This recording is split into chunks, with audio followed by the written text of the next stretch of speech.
ibihe byiza bakunzi ba Gisenyi komisiyoneri, mukomeze mugubwe neza cyane. Turi hafi na Unama, hafi no kuri station Marine. Tubazaniye inzu mureba n'aya manex.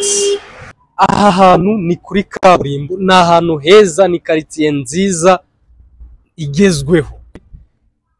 Washyira apartment, washyira amazu asanzwe gukodesha, n'ubundi wakunguka. Iyi nzu mureba nini ifite ibice bibiri, yose hamwe ikodeshwa ibihumbi 600. Hanyuma aya manexe nagira ngo cameraman yegere hano gato. Stay tuned tugendane.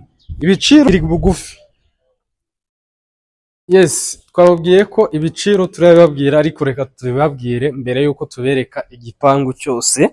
Hano ugomba kuzana miliyoni 130 z'amanyarwanda ugatwara ubu buso bwose. Ifite ubuso 500 yaccessinga umugi wose. Nukuvuga ngo iyi nzu iri mu mugi rwagati, mu mugi wa Gisenyi rwagati, kuri miliyoni 130 gusa.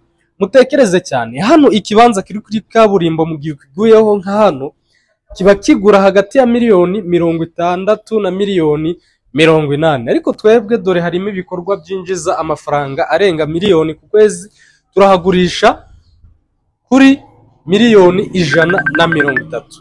Iyi side mureba, iyi side ni ya side imwe twababwiye yinjiza ibihumbi 300 kuri ya nzu nini. Indi side yo hirya nayo yinjiza ibihumbi 300.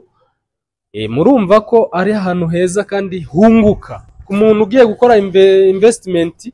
Iyi ni nziza cyane kuri we. Dore andi manex agizwe n'imiryango, imiryango 5.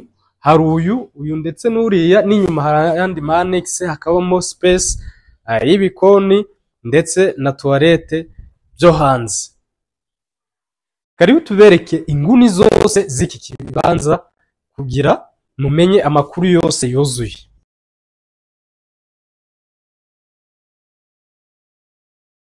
Yes, inyuma kuri ya nzu nini twababwiye harimo ibice bibiri, n'ubundi biragabye, biragaragara. Bira ni za toilette zo hanze biri hirya, ndetse iyi ni ya miryango nababwiye yindi. Hano hantu ni heza ku muntu ushaka gukora investment yunguka buri mwaka, buri kwezi. Ahantu hagomba kwinjiza miliyoni 10 ku mwaka cya 12. Ayo mafaranga na mafaranga menshi cyane, ku buryo ishobora kugaruza mu myaka 10 iba yagaruje amafaranga. Urumva ko ari ibintu byiza, kandi hano hantu ntihamara igihe. Muze mu ba mbere kugira ngo wikorere ishoramari rirambye.